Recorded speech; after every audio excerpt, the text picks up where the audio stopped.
બાળકો આજે આપણે માથાની આવક શીખવાના છીએ. સાહેબ, આવક માથા પડે છે કે શું? મારા આજ સુધી કે પડ્યું નથી ને. માથાની આવક એટલે દરેક માણસ માટે સરેરાશ આવક. મારા ગામની કુલ આવક 50,000 છે. વાહ, તો સાહેબ બધા જ અમીર. ગામમાં લોકો 10 છે. 50,000 ભાગ્યા 10 બરાબર 5,000.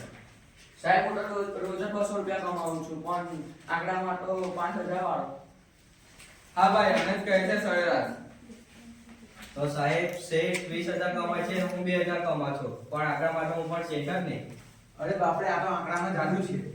એટલે માથાની આવક વધે પણ પેટ ખાલી રહે એ પણ શક્ય છે.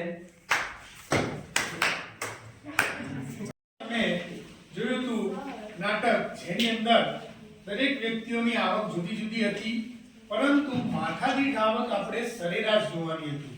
એટલે માથાદીઠ આવકનું સૂત્ર આ રીતે છે કે દેશની કુલ વસ્તી છેદમાં કુલ આવક અથવા દેશની કુલ આવક છેદમાં કુલ વસ્તી. એમ આ લોકોએ ગામની વાત કરી હતી કે ગામની કુલ આવક કેટલી?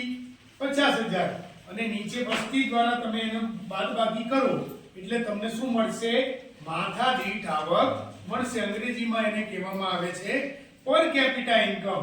અહીંયા તમે જો માથાદીઠ આવક બરાબર દેશની કુલ આવક ભાગ્યા કુલ વસ્તી. સમજાઈ ગયું ને હવે તમને? હા.